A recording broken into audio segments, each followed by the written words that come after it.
Bismillah, assalamualaikum warahmatullahi wabarakatuh. Alhamdulillah, alhamdulillahi wa kafa, wassalatu wassalamu ala rasulihil mustafa.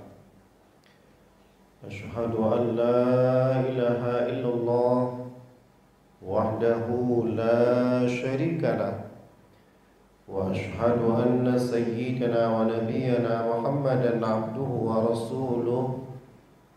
Allahumma salli salatan kamilatan wa sallim salaman tamman ala sayyidina Muhammadin alladhi tanhallu bihil uqad wa tanfariju bihil qurab wa tuqda bihil hawaij wa tunalu bihil raghaib wa husnul khawatim wa yustasqal qamamu biwajhil karim wa ala alihi wa sahbihi fi kulli lamhatin wa nafasin bi'adadi kulli ma'lumin lak, amma ba'du. Yang sama kita muliakan seluruh para asatidz, para alim ulama, tokoh masyarakat, tokoh agama, wabil khusus seluruh pengurus masjid yang kita cintai ini, Bapak Ibu hadirin wal hadirat yang dimuliakan Allah Subhanahu wa taala. Mari kita bersyukur kepada Allah, saudara, Allah menjadikan kita orang yang beriman. Semoga iman yang dikaruniakan Allah kepada kita terus terjaga, terpelihara, dan kita mohon kepada Allah di detik-detik kewafatan kita, Allah bimbing hati dan lisan kita bisa mengucapkan kalimah la ilaha illallah. Salawat dan salam mari sama kita sampaikan kepada baginda Nabi kita Muhammad sallallahu alaihi wa alihi wa sahbihi wasallam. Semoga Allah Subhanahu wa taala senantiasa memberikan kekuatan kepada kita untuk bisa mengamalkan sunnah-sunnah Rasulullah, menghidupkan sunnah-sunnah Rasulullah dari tidur kita sampai tidur lagi, dari ujung rambut sampai ujung kaki.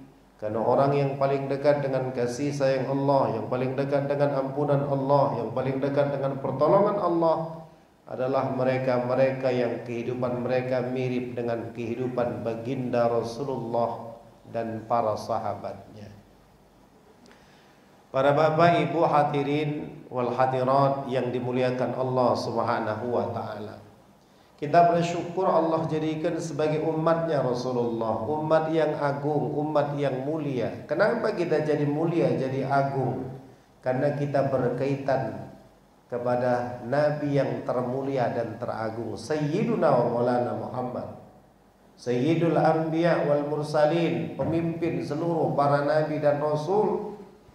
Sampai disebutkan dalam satu riwayat ketika Rasulullah sallallahu alaihi wasallam buat majlis dengan para sahabat, Nabi gambarkan betapa cintanya Rasulullah kepada umat ini.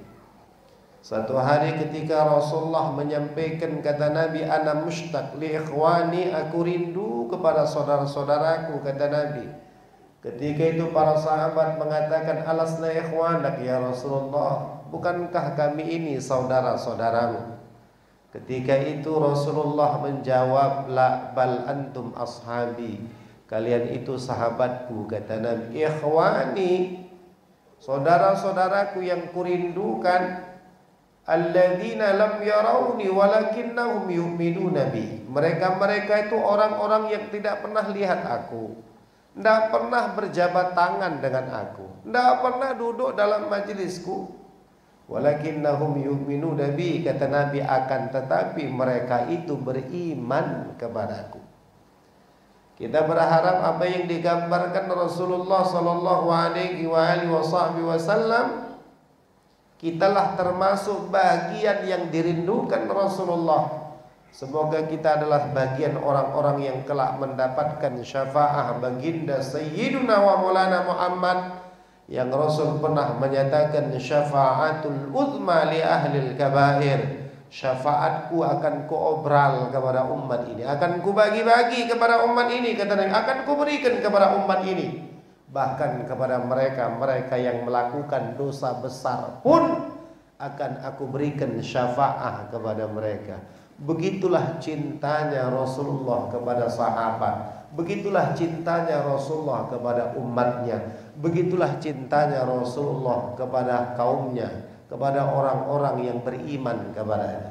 Kita berharap iman ini dijaga oleh Allah.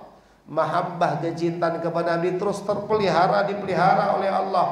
Kita berharap kelak berkumpul bersama Sayyiduna wa Maulana Muhammad. Kalau bicara berkumpul dengan Nabi, para sahabat pernah mengatakan dalam satu riwayat, ketika Rasulullah menggambarkan bagaimana al-mubasysyiruna bil jannah, Rasul kabarkan dengan berita-berita gembira di hadapan para sahabat bahwa mereka kelak yang wafat dalam keadaan beriman kepada Allah akan dimasukkan ke dalam surga Allah Subhanahu wa taala. Ketika itu ada seorang sahabat ngadu cerita kepada Rasulullah, ya Rasulullah, aku yakin kalau kau wafat kau pun ahli surga, dan aku pun yakin ya Rasulullah kalau aku wafat dalam keadaan beriman kepada Allah, aku pun akan ahli surga. Tapi aku juga sadar ya Rasulullah, tentu tak salah sama surgaku dengan surgamu. Ketika itu sahabat mengatakan, apalah nikmatnya surga tanpa kau bersama dengan diriku, ya Rabb. Begitulah cintanya sahabat kepada Rasulullah sallallahu alaihi wasallam.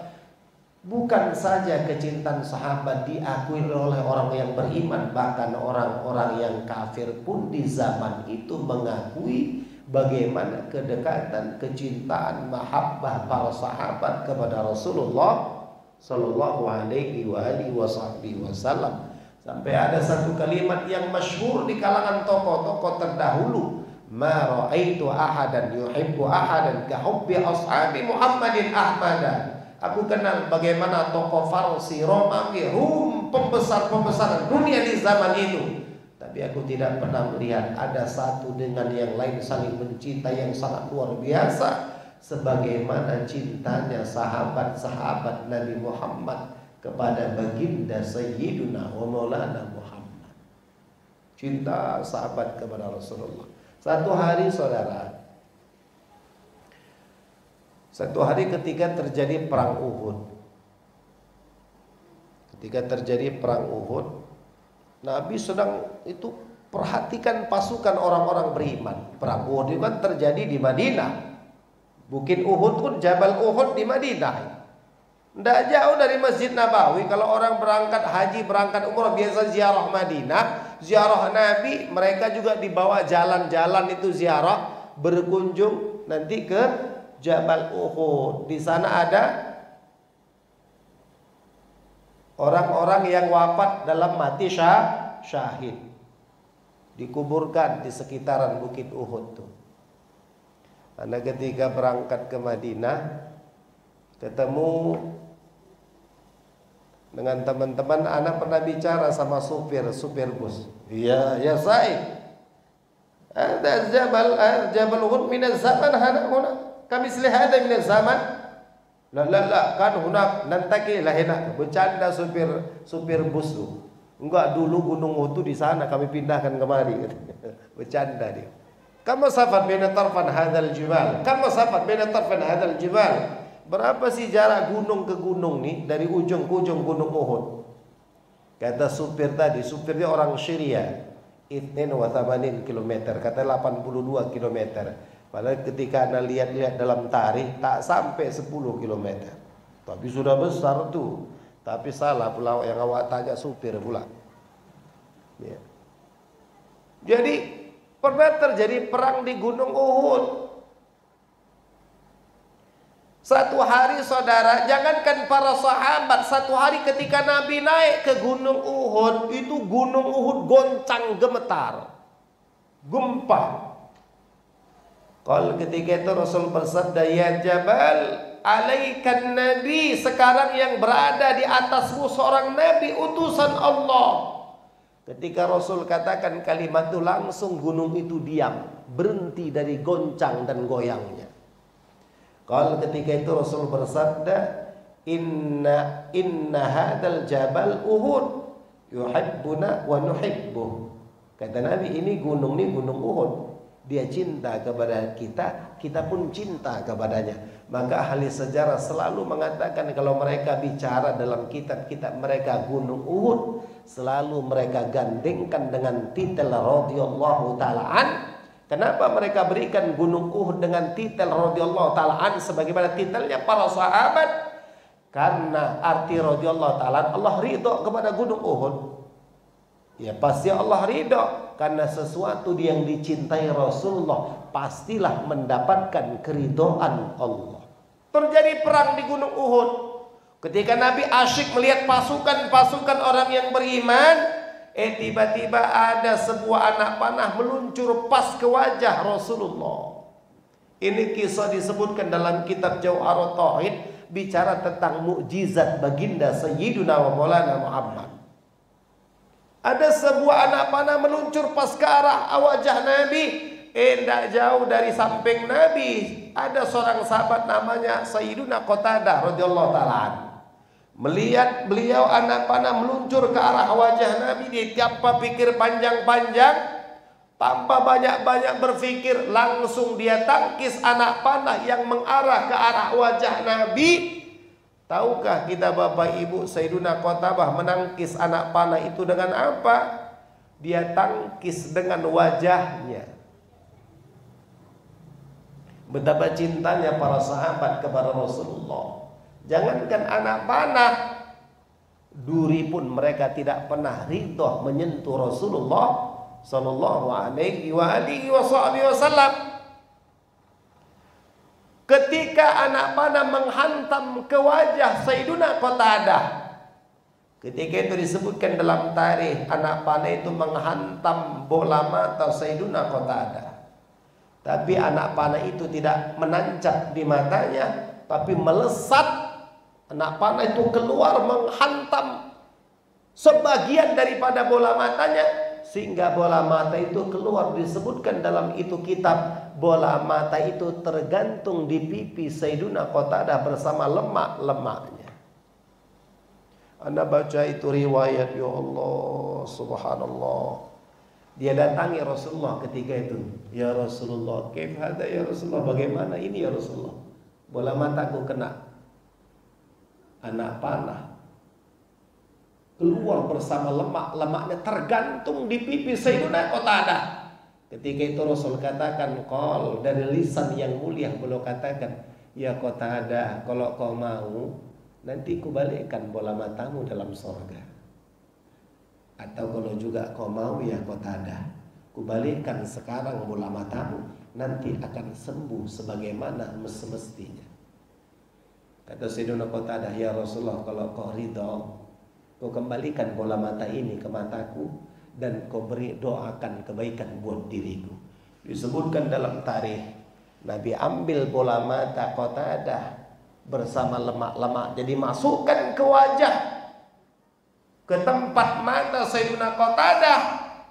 Ketika itu setelah dimasukkan bola mata bersama lemak-lemaknya, ketika itu Rasul angkat tangan, dia doa, Allahumma qi Qatadah kama waqa wajha Nabi waj'alha ahsanu aini. Ya Allah, pelihara mata Qatadah sebagaimana dia telah memelihara wajah Nabimu, dan jadikan itu mata sebaik-baik mata. Disebutkan dalam riwayat setelah kejadian itu, Sayyiduna Qatadah matanya kembali seperti sehat seperti semula. Bahkan tidak pernah setelah kejadian itu mata beliau terkena penyakit mata. Begitulah maha cintanya sahabat kepada Sayyiduna wa Maulana Muhammad. Ya Rab, ya Rab.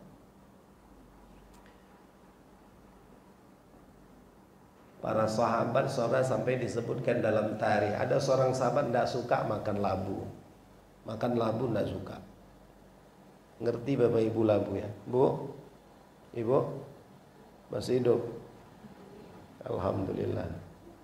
Ada sahabat tidak suka makan labu. Tapi satu hari ketika beliau lihat Rasulullah makan labu, beliau katakan, tidak ada makanan yang paling aku cintai selain labu. Begitulah cintanya para sahabat kepada Sayyiduna wa Maulana Muhammad. Maka cintai Rasulullah dalam hidup ini saudara, zahir batin, basahkan lisan dengan salawat, amalkan sunnah Nabi dari ujung rambut sampai ujung kaki.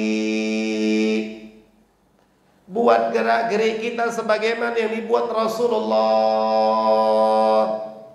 Bagi jadikan silaturahim bagaimana yang disenangi Rasulullah. Hidupkan silaturahim di antara sesama kita. Hidupkan sunnah-sunnah Rasul dalam kehidupan ini.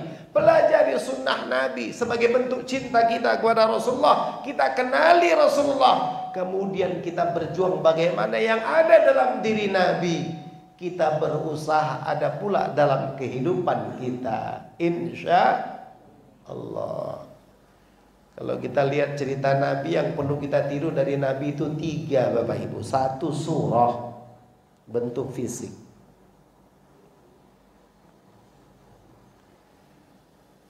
Maka kita tidak usah heran kalau ada orang pakai serban, karena yang mengajarkan sorban itu Rasulullah. Tidak apa-apa kita tidak pakai serban. Tidak apa-apa, orang sunnah kok. Tapi yang tidak boleh menghina sorban, karena yang mengajarkan sorban itu Rasulullah. Sekarang mulai zamannya berserban dicurigai, diintimidasi. Padahal yang memerdekakan negeri banyak yang begini-begini dari zaman ke zaman, dan diakui itu oleh Jenderal Gatot Nurmantio. Subhanallah. Nabi sahibul imamah. Kalau kita lihat bentuk fisik dari atas, Nabi sahibul imamah. Nabi pakai sorban, sunnah pakai sorban. Sampai Nabi mengatakan kemuliaannya, rakaatani bil imamah afdalu min 70 rakaatan bi ghairi imamah. Orang solat 2 rakaat pakai sorban, kata Nabi, itu lebih afdal daripada orang solat 70 rakaat tidak pakai sorban. Itu Bang Jelani nih, samping Pak Ketua ya, itu kawan anak main bola ketemu udah berapa puluh tahun kita nggak ketemu, baru ketemu di sini. Ya Allah, ente kok di sini? Kawan anak main bola dulu di Islamic Center. Abang beliau guru saya, abang beliau guru hafal Quran, tapi beliau nggak hafal Quran itu, juz 30 aja nggak lewat. Ayah beliau tuh pakai serban jubah serban. Ayah beliau anak kenal betul. Adiknya 1 orang tamatan Mesir. Beliau tamatan martabak Mesir. Karena kawan lama jadi bercanda-canda. Ya. Masya Allah, kok bisa ketemu kita di sini? Kok kecil kali alam nih. Jam jumpa ente juga di mana? Ya Allah, ya Rabb, ya Rabb, ya Rabb. Ada lagi kawan katanya, Ustadz Baijuri ya, sekitar 3 kilo dari sini buka pun. Anda juga baru dapat kabar ini, teman. Cuman begini aja dunia ini, kecil. Nanti di sorga baru luas. Selemah-lemahnya iman orang yang beriman, Allah siapkan sorga kepada mereka 10 kali dunia ini. Ya Allah. Jadi Nabi itu pakai sorban. Nabi pakai sorban. Nggak boleh kita menghina. Nggak pakai, nggak apa-apa. Menghina yang nggak boleh. Karena yang mengajarkan itu Rasulullah. Sekarang banyak orang lata. Zamannya orang berserban dina, kita pun ikut-ikutan. La ilaha illallah. Innallaha wa malaikatahu yusalluna ala sahibil amaim. Kata Nabi, sesungguhnya Allah dan para malaikat senantiasa menaungi, memuliakan orang-orang yang menggunakan sorban, kata Nabi. Kalau belum mampu pakai sorban, sholat maghrib, sholat isya, sholat tahajud Pak pakai sorban. Nggak ada orang yang tahu. Allahu Akbar. Lama-lama udah berani sedikit sholat subuh pakai sorban. Kan sholat subuh kan jemaahnya nggak banyak, cuman 11. 1 imam, 1 makmum, pas ke angka 11. Lama-lama ningkat dikit. Alah. Paling tidak kepala kita ini pernah kita balutkan sesuatu yang pernah dibalutkan Rasulullah sebelum kewafatan kita.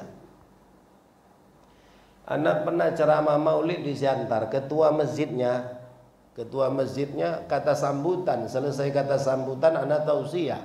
Selesai tausiah, udah tua itu ketua masjid, saya bilang, "Pak Haji, pakai serban lah, udah tua kita ini ah." Ya sebelum mati pernah kita pakai serban. Iya Pak Ustaz, iya. Besoknya sebelum subuh meninggal tuh bapak itu yang kata sambutan malam. Bukan nakuti ketua masjid ya. Meninggal, anak pun tahajud, ya Allah. Baru ku bilang tadi, pakai Pak Haji serban tuh sebelum dipanggil Allah. Kita ini pernah kita tunjukkan kepala ini, pernah kita balut sesuatu yang pernah dibalut Rasulullah. Tadi balut belum matinya, bagus dibalut sekali-sekali.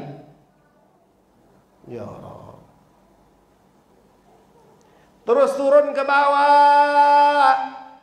Disunahkan dalam syariat, kata Nabi, pendekkan kumismu, pelihara jenggotmu. Bukan gaya jenggot nih, bukan.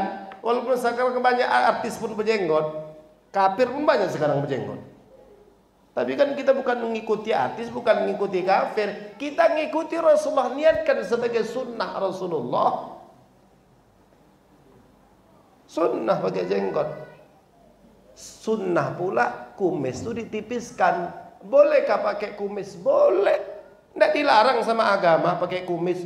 Tapi jangan melewati bibir merah. Ini kadang orang kumisnya tebal, tak tahu kita mana mulut. Tebal kumisnya. Yang mana mulut kawan ini? Tebal kali kumisnya. Kumis ditipiskan, jenggot dipelihara.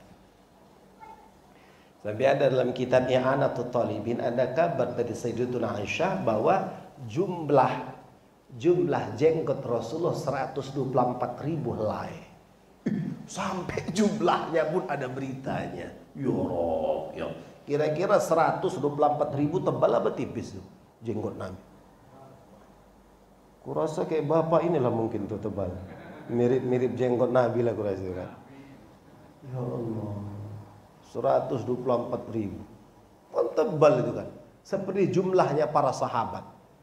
Seperti jumlahnya para nabi dan rasul seluruhnya. Ya Allah. Terus turun ke bawah sunnah. Kan kita mau lihat ada surah bentuk fisik, mau kita tiru dan lihat bentuk fisik. Terus ke bawah, apa yang kita tiru dari Nabi? Setelah bulu jenggot dipelihara, bulu ketiak. Bulu ketiak itu yang kita tiru dari Nabi, disunnahkan oleh syariat agama, dipotong 40 hari sekali minimal, bukan 40 tahun sekali. Ini ada orang 40 tahun sekali, mau kawin sama mau mati dicukurnya. Habis itu dibiarkannya aja. Bulu ketiak itu dibersihkan minimal 40 hari sekali. Ada dalam hadis yang sahih menyebutkan ketika Rasul doa kalau Nabi doa kan macam-macam, angkat tangannya beda-beda. Dalam satu riwayat yang sahih pernah Nabi doa angkat tangan tinggi. Sampai kata sahabat, hatta ra'aina abyadha ibtayhi, saking tingginya Nabi angkat tangan ketika doa sampai kami lihat putih ketiaknya Rasulullah. Jadi ketiak Nabi itu putih bersih. Ya Allah. Jadi dibersihkan bulu ketiak. Bahkan disebutkan dalam takrir, bagi laki-laki afdol bulu ketiak itu dibersihkan dengan cara dicabut. Takriratus Sadidah. Dalam kitab Takriratus Sadidah. Sunnah afdolnya bagi laki-laki bulu ketiak itu dicabut. Bagi perempuan afdolnya bulu ketiak itu dicukur. Dicukur atau dicabut boleh, cuman afdolnya dia dicukur. Laki-laki afdolnya dicabut. Coba kalau nyabutnya udah umur 50, keluar biji mata itu. Belajar cabut itu dari usia SMP ya. Dari SMA masih lembut dia. Jadi kalau sudah terbiasa, terus dia jadi lembut sampai 70 tahun pun tetap lembut. Karena sudah dibiasakan dari muda. Ajarkan kepada anak laki-laki gitu. Nah, kau anak laki-laki nak, afdol bulu ketiak itu dicabut bagi laki-laki.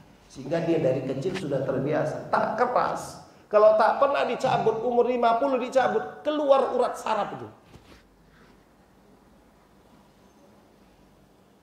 Tapi nggak usah pala disimpan Bang Jelani, nggak usah. Bang Jelani nama kan? Jago kali main bola dulu. Ya Rabb. Ana dulu madrasah tahfidzul Quran Islamic Center. Islamic Center itu sampingan dengan Rumah Sakit Haji Medan atau di belakang Gedung Bajis Sumatera Utara. Kemudian habis dari sana Bang Jelani, aku ke Darussalam, Pondok Pesantren Darussalam Pematang Siantar 10 tahun lebih kurang. Baru Anda berangkat ke Yaman, Yaman tetangga Saudi Arabia.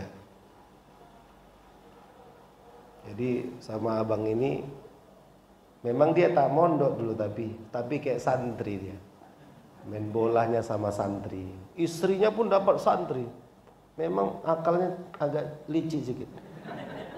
Dia berkawan sama santri, dekat sama santri supaya dapat istri santri ya. Agak jahat juga sedikit ini ya. Pohon dapatkan istri santri ya kan nggak gampang itu ya. Subhan, kok lari ke situ pula Bang Jalan cerita kita. Sunnah. Kemudian kalau kita lihat dari Nabi, sunnah berpakaian itu tidak menutupi mata tangan. Sunnah pakaian itu tidak menutupi mata tangan. Sunnah. Kalau ditutup pun tak apa-apa. Kalau kaki sunnah pula bagi laki-laki tidak menutupi mata kaki. Kalaupun ditutup tak apa-apa.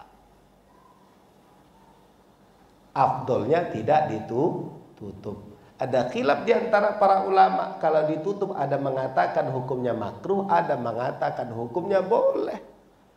Satu hari Sayyiduna Abu Bakar radhiyallahu ta'ala, dia pakaian dia menutup mata kaki. Pas Nabi cerita tentang berpakaian kepada para laki-laki, kata Rasulullah, kok kau nggak apa-apalah Abu Bakar pakaian menutup mata kaki, kau kan nggak ada sombong. Jadi kalau menutup mata kaki dengan kesombongan, itulah yang dilarang oleh agama. Tapi kalau menutup mata kaki untuk hajat dan keperluan dalam ilmu fikih, tidak dilarang oleh agama. Kenapa zaman Arab dahulu itu semakin kaya pakainya semakin tegeret. Tapi kalau untuk wanita memang dia harus di bawah mata kaki, bahkan di bawah tumit. Bahkan seorang Sayyidatuna Aisyah bertanya kepada Rasulullah, ya Rasulullah, kalau pakaian kami setumit, kalau kami melangkah terangkat betis kami ya Rasulullah. Kata Nabi, kau tambah bishibrin, 1 jengkal.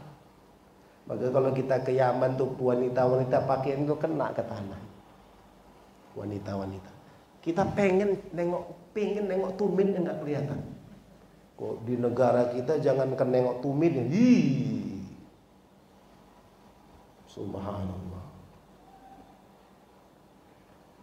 Jadi surah bentuk fisik Nabi, surah tiru. Bapak Ibu, kemudian ada kuku, sunnah motong kuku ada 3 cara, minimal 1 yang kita sampaikan.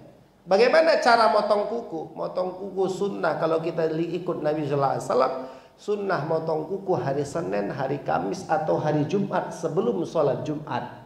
Bagaimana cara motong kuku yang disunnahkan oleh syariat? Dimulai dari tangan sebelah kanan dan diawali dari jari telunjuk.